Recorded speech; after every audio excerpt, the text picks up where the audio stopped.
I mean, if the people really knew what we talked about before these videos, They would never listen to me again. well, maybe they would. Or That's maybe. the thing. Our numbers would really go up if I'm they so actually played everything that we talked about. I'm so glad we right rebound so before. well. Yeah, okay. Welcome back to Sermon Rewind. My name is Todd, and with me, as always, is the lead parson of Bethany, Good Jordan to be with Hall. you. You're awful. I am awful, but that's okay. Yeah, we're fair enough. we're sinners saved by grace. So we've been off for a couple weeks, and we're back, and we're ready to jump into another sermon. That we are. All right. So the sermon, most recently, the title of the sermon was "The Hope of God." The text was from the book of Mark, chapter 10, verses 46 to 52. And I'm going to jump right into the questions if I can. So I should say first, your proposal, your big idea is the hope of God is that we learn how to come to Jesus in all the right ways for the rest of our lives. Yeah. Okay. Absolutely. Also, a note for the listener, what was printed in the bulletin was a little different, and you tweaked it. I'm not going to go down that road. I will just say I put like 3 different edits through to Janice in the very last. It's all good. minute. It's Yeah. all good. But it does have a little bit of different connotation, but we're not going to go there because I Yeah. got so many other questions. So I have a few more questions than normal, so you're going to have to talk a little faster. Sounds good. Or a little shorter. That's okay. So in your first point, you said, come to Jesus persistent and bold. And this is the story of blind Bartimaeus. Yeah. Well, it's just Bartimaeus, but he was blind, and Jesus heals him. Affectionately known as. Affectionately known as. I actually heard a band one time. That's the name of their band. So you said, come to Jesus persistent and bold, which is good and understandable, particularly in the context of the verse. Is there also wisdom in coming to Jesus humble and meek, particularly given our sinful nature? Is it okay for us to be coming to Jesus persistent and bold?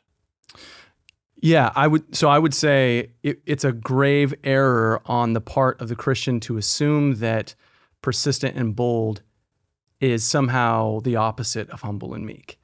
Persistence and boldness are these traits of, in my opinion, like full, wholehearted obedience. You know, when you read and hear the Lord Jesus say things like, come to me all who are weary and heavy laden, right? Who are burdened, who are struggling, and I will give you rest. What a great offense to say, well, I don't know if I should excitedly or continuously take advantage of that, right? If that is what Jesus came to do, and if that is what Jesus came to offer, then it would be a huge failure on the part of his people to say, well, you know, it's just not, I don't know if it's right. If I come to him all the time, or if I come to him expectant, I don't know if I should do that. It misses the point. I think persistence is deeply humble because persistence requires that you recognize that you need this, right? I said need like 1,000,000 times on Sunday because I really wanted to drive that point home. Persistence is humble. It is a constant need to come back to Jesus and to come back to Jesus regularly. And boldness, all that is, it's not arrogance, it's not puffed up, it's not prideful. Boldness just says, I know what I need. I know he's the only one that I can get that need filled by. And so I'm going to come fully expecting him to do the thing that only he can do and wants to do on my part. So yeah, persistent and bold is deeply humble and deeply meek. So let me get a little more specific, and I've put you on the spot before. I'm going to put you on the spot again. Go ahead. Again, I recognize that it's easy for me, just a humble congregant, to ask these questions. You're leading a congregation. You have a dual role of providing encouragement, teaching, but also a level of accountability, Sure. and sometimes critique and sometimes rebuke of your congregation. So when it comes to persistence and boldness, where do you see our congregation lacking? Or are there places where we are persistent and bold where we shouldn't be? So I can only venture a guess that Bethany has the same problem that Christendom by and large has, and at least Christianity in the West has. And that is that and I think I even mentioned it, we're so worried that Jesus can't or won't respond to our prayers, in the things particularly that we really need him or really are looking forward to him to participating in. So we live in this kind of below the bar station in life, right? Our prayers are weak and, in my opinion, lame at best, right? It's not to say that having a comfortable life and having a sense of ease and having peace with our neighbors, it's not to say in a broad sense that that's not wonderful and worthwhile. But our scriptures, which literally are the means by which we understand who we are as God's people, they are riddled with people pushing up against the grain to believe God and request from God impossible things. Think about it. If your hope is that your neighbor who's going through any number of catastrophes right now is that he or she would come to the end of their rope, come to the end of themselves, and come face to face with Jesus in a real way, well, your prayers should reflect that. And they shouldn't be, oh Lord, just let their situation come to be better. No, your prayers should be, Lord, do absolutely whatever must be done and use me as an instrument of such in whatever way that you would need so that something radical happens in their life, so that they come to the end of their rope, so that they see Jesus with wide open eyes and take him in as the Lord and master of their life. If you have to bring tragedy to humble that person and bring them to that place, then let it happen. If you have to bring tragedy in my life as a means of me being sort of the representation before their very eyes of what this looks like, then let that happen. I struggle to believe that we are of any usefulness with the general state of our modern spirituality. This flaccid sort of, I do my few minutes of devotional, I say hello to my neighbors, and I go to church on Sunday, sometimes Wednesday if I'm feeling like it. I fail to believe that this is the body of Jesus, the hope of the world. I fail to believe that. I'm not trying to be harsh. I'm not trying to throw shade on anyone, but I say this for myself as much as anybody, that my big fear is that we have such an incredibly low bar and low expectation at this point that we are altogether being useless for the kingdom. So that's my fear. That's what I would say. If I'm referencing boldness and persistence, it's that we would be bold and persistently diving into this missionary kingdom life and being willing to truly, wholeheartedly lay our comfort, lay our safety, lay our lives down to be useful for Jesus in that cause. So let me sort of take that in a little bit of a different direction, because in your second point, you said we should come to Jesus earnest and real. And you were talking about just now and in the sermon about approaching Jesus in our lowest points, right? Our points of desperation, our points of recognizing need.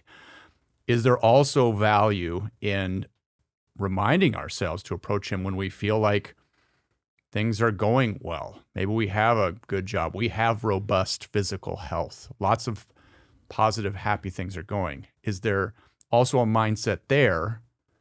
Because the stereotype is people turn to God or maybe religion in general when they're in crisis, but when things are good, maybe they forget about it. Okay? Yeah. Do we have sort of the dual approach? Or should it still mostly be about thinking on a maybe not a deficit perspective, but a need perspective? I gotcha. I think, believe it or not, I think that the duality of life in that sense, the extreme need and the doing okay, I think that's all a lie, to be honest with you. I think all humanity is in crisis in some fashion all the time. I think that's just the reality of life. I think even when we are healthiest, there are still areas in our life that are hell-bent on killing us, right?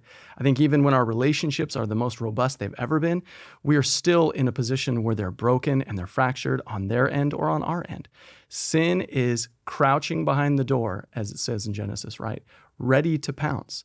The moment we think everything is okay is the moment we're probably in most danger. So I don't know that there are many people that feel the need to be not real when things are okay. The reason I put so much attention on sincerity and realness and earnest, sort of serious behavior when things are bad, it's because that's when we lie the most, right? When things are really going rough for us and we're keen to it and we're aware, that's when we put on the mask and we put on that half smile and say, no, everything's fine. And we remove ourselves from our brothers and sisters in the Lord who could lend a helping hand, who could be praying for us, who could come alongside us and offer discipleship and counsel and support. We tend to alienate ourselves and isolate ourselves more and more because we're so good at lying about that. We would rather have everybody think that everything is okay all the time. So earnestness and seriousness and being real about the general state of affairs, that is one thing that separates us from the rest of the world. The Christian has nothing to lose in telling the truth, right? They have absolutely nothing to lose. There's no shame. There's no condemnation for those of us who are in Christ. So we have everything to gain by just being transparent and vulnerable and honest.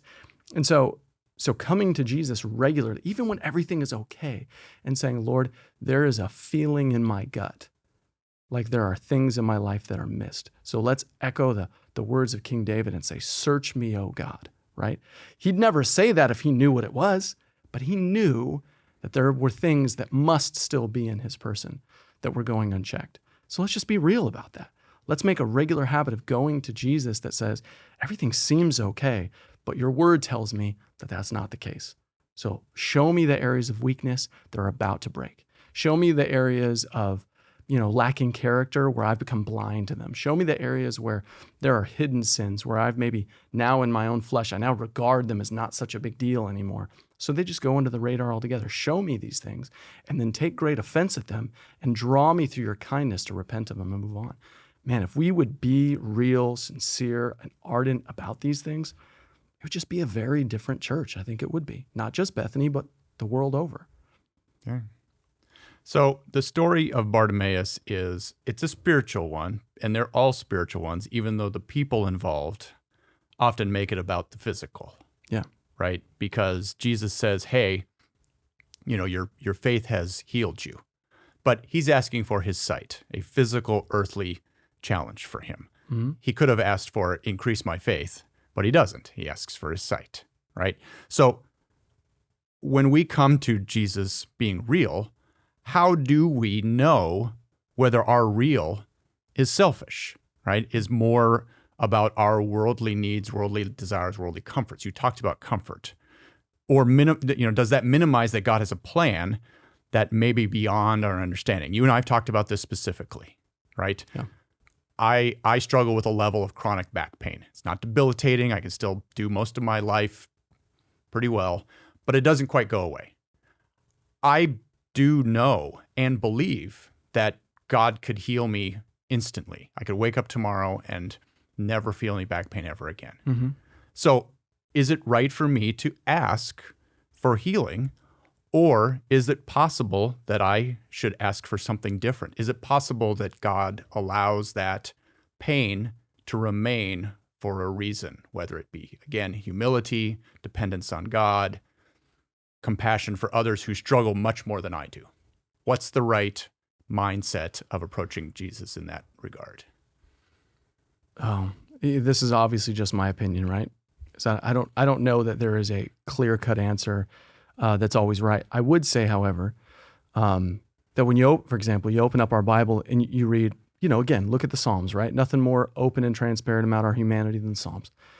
And you have lots of selfish requests. Lord, deliver me. Lord, give me. Lord, this. Lord, that. And that's just being honest. That's being real. So is it wrong to come and ask for selfish things?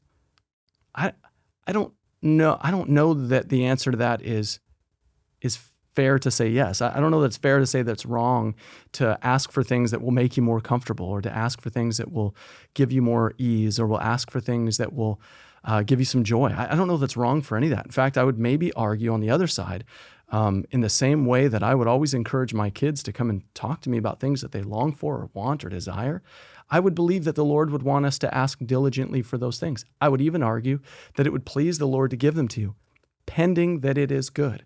And there's nobody that knows the answer to that question better than our Father who knows us well. So I think the best, operation and conduct might be we ask for everything, right? Let's just get in the habit of asking our Father for everything and then believing Him to be good and to give us what is good no matter what. So if we suffer under the duress and the crippling weight of physical anguish, right? If we have that, or maybe we have a different type of debilitating disease, or maybe we struggle with different types of dependencies, whatever it is, and we ask the Lord to take those things from us, He may and has every right to do this. Your faith has made you well. Go your way. Or like Paul, no, my grace is sufficient for you. For my power is going to be made perfect in your weakness in the stage, season, or totality of your life. So the right answer is to then say, your will, not mine, right? Jesus in the Garden of Gethsemane, take this cup from me, but if you don't, it's your will, it's not mine, and I'm here for it, I'm down. So I'll go wherever you want me to go. I'll endure whatever you want me to endure. Does anybody ever look at Jesus and say, did you even need to ask? I mean, come on, Jesus. Did you really need to ask for him to take the cup away? You knew it was coming, right? So don't you think that maybe it was selfish? It sounds like that would be a pretty awful thing. And if he could get around it, if any of us could get around it, why wouldn't we? So ask selfishly, but stand firmly on a bold assurance that your Father knows far better than you do. So if there is no deliverance in the area, or you don't get the thing that you want to, as a good and faithful child, say, whatever you have for me, thank you for it, and I'll take it. I know that's easier said than done, especially from a very privileged, healthy person sitting on this side of the table who doesn't have chronic back pain, right? But I have other things that you don't have, and that's the story of every single person on earth. So I don't know that it's worse one way or the next. It's simply, I'll end this thought with this. Bartimaeus, like I said on Sunday, totally responds the right way. Gets his sight back. He was given free license from that point on to go his own way. Go and just spend and spend and spend the rest of your days in your newfound eyesight selfishly and on all the ways you want, right? Go to Bora Bora and look at all the beautiful, trees and water and fish and all that. Or go to the Alps and look at the snow-capped mountains. You could spend it however you want. And he, with that, said, no, you gave me my eyesight for better things. And the best thing I have at this point is to spend the rest of my life staring at Jesus. So I'm going to do that. I'm going to follow you instead. I'm going to let my eyes just be overwhelmed by the beauty of your glory from this day forward. Therein lies the key, right? For lack of a better term. Ask selfishly, ask boldly, ask continuously, be earnest, be real, be persistent. And then when he gives or doesn't give, whatever it may be, continually follow Jesus on the way, no matter what, wherever he'd lead you. Okay, good stuff. Yeah. Thank you again for joining us on Sermon Rewind. Please subscribe. Please share these videos with anybody who you think might benefit from them, whether you are called to the Alps or Bora Bora or Bellflower, wherever it is. We hope you continue to look into the face of Jesus and look for ways to grow this kingdom. Thanks for tuning in. See you soon.